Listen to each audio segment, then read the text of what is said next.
I really want a mango tree. I don't think I'm ever going to get it. That's up next.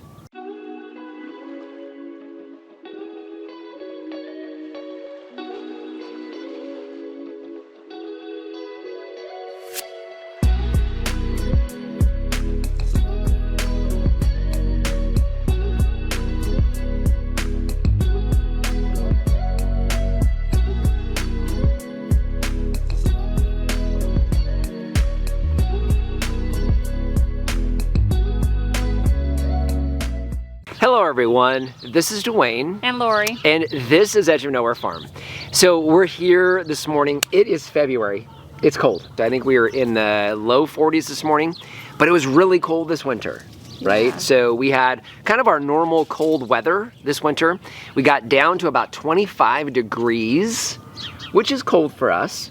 It only hits that for a couple hours, but it gives us some challenges as far as some of our trees are concerned. So I guess without further ado, we should probably show them what happened. All right. Yeah. So these two trees behind me are our guava trees. So we have our pink guava here. The white guava is behind me. We also have a strawberry guava that's over here further to my left. So one of the things that happened here this winter is we got down into about in the mid 20s, probably about 25 degrees or so. And these trees did not like that. So we were very diligent with covering these. As soon as we got down into the frost range, we were keeping these covered every night. Once we got down into the mid 20s, it didn't make a difference. These trees have completely died back. So what we're gonna do right now is we're gonna start doing a little bit of pruning now that we've gotten through the majority, if not all of our frost. We need to see whether or not these trees are even alive.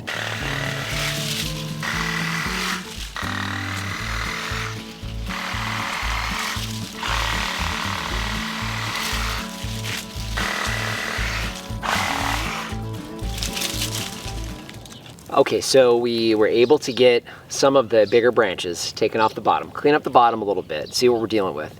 Now we did see a few signs of life. Yeah. Right?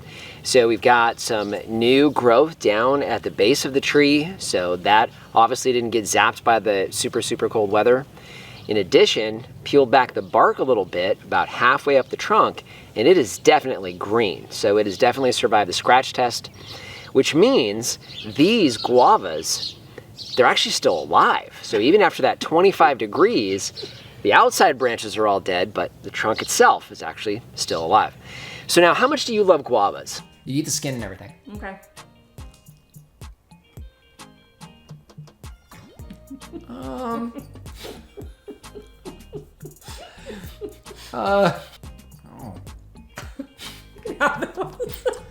I don't know about this one, you guys. I may freeze them and do them in smoothies. I think so. Maybe that'll be better. I think so. Sorry, guys. That didn't go as planned. That was horrible. Oops. If anybody likes white guavas, I'm sorry. We're gonna cut that out of the final version. Oh wait, this is live. Okay, yeah, those are gonna definitely be smoothie fruits. I hope the pink ones are better. My goodness, that's horrible. I think that tasted like flowers and feet. We've tried it not quite ripe, we've tried it overripe, we've tried it keeping the seeds in, out. We tried every which way but loose. So now there's two things at the front of the farm. Production is number one, right? We want that out of all the trees here. We have our citrus trees and our loquats up here. Very good production. Now, these will eventually meet this again, although it's iffy. What's the second thing we want up front? You want up front specifically. So my only request for the front was to have evergreen. So trees that did not go dormant. So I wanted it green year round. Right, so we've got the loquats, which are beautiful green year round. We have all the citrus, which is beautiful green year round. And we have the guavas, which are not green year round. Now. So my question to you is, now that we know that these will eventually maybe come back and give us fruit that we love, what should we do? Your choice, because everybody's gonna give me a hard time. They know that I'm a fan of tough love, so you decide. Well, I think there's another tree that I know will do better than the guavas. So I think I don't want to try to cover and help them survive during the cold winter. So I think we need to replace them. All right, let's go.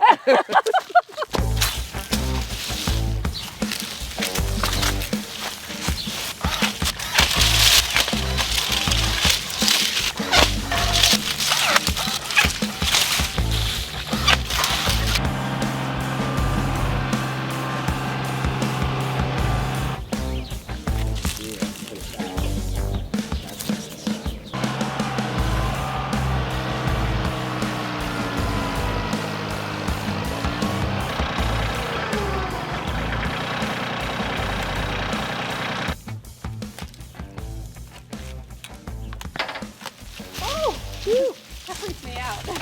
Got you.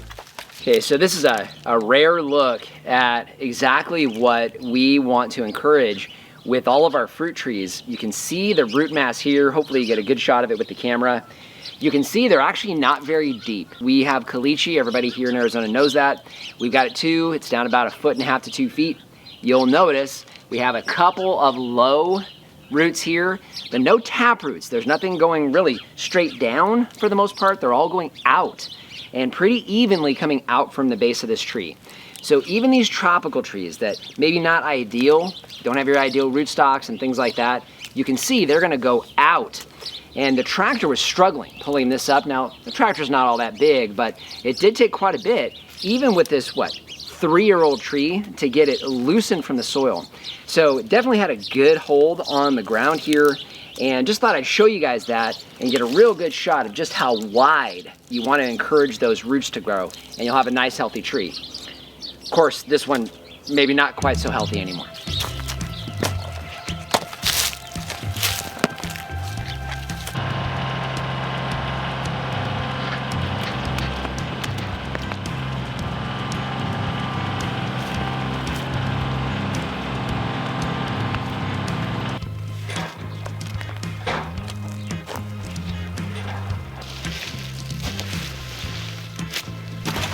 So, I mean, the other trees were centered in each section.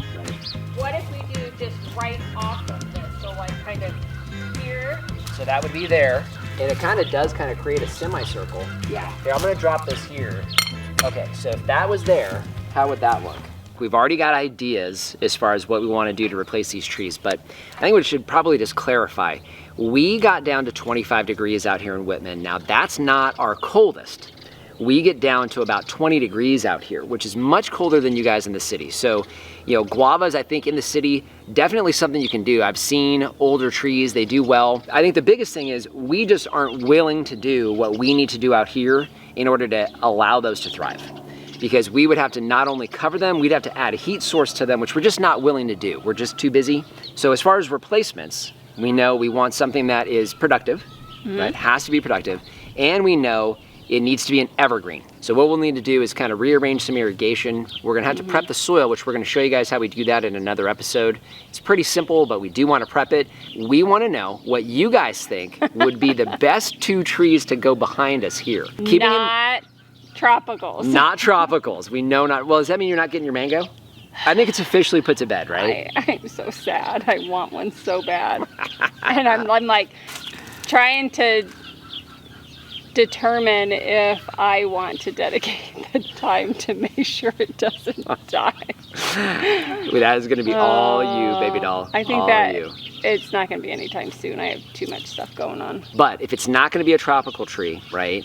So we know we want it to be an evergreen, right? And it needs to be productive. Yes. So it needs to stay green, not turn into burnt crispy like these did, right? Yeah. And it needs to be productive. So those 2 things in mind, what do you guys think we should plant? So just want to thank you for joining us today. If you haven't done so already, subscribe to the channel. We cover a lot of things here on this newly established functioning farm in the Arizona desert and would love to see you on a regular basis. If you have any questions or comments, those go in the Comment section down below. And our Amazon shop, I'll leave a link down in the description. That's a free, painless way to help support the channel. If you start with the link down below, it doesn't matter what you buy, you help to support us here. So just want to thank you for joining us today and remind you, if we can farm on the edge of nowhere, So can you. let's go do some irrigation. Okay. Were you testing me to see if I was paying attention to I you? was. Sometimes you pay attention to me. Sometimes. Hey everyone, it's Dwayne, And Lori. and this is Edge of Nowhere Farm. So if you guys have been following us along, you guys know that we've got a newly established farm. Well, it's not that new, Start over. but it's here. I got about 5 pounds of rocks in my shoes and socks here. 5 pounds Mel, of rocks. It's about 5 Rocks pounds. or It's, wood chips? it's about 5 pounds. Wood chips or rocks? It's both. Oh, okay. I got wood chips and rocks. 5 pounds of it in here. Okay.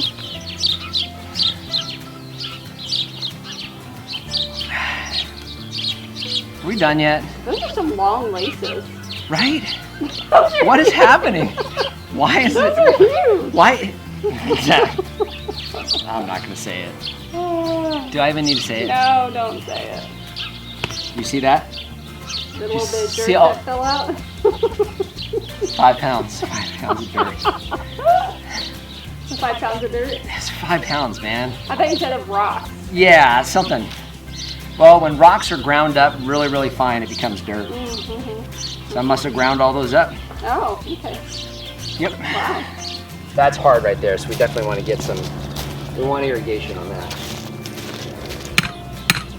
So put it down more. I'm gonna put it down. To get out. I'm gonna drop that more. Oh, missed. Good thing you went and hit that one more time. That made the difference. Now it is the exact height that I wanted that to be. Okay.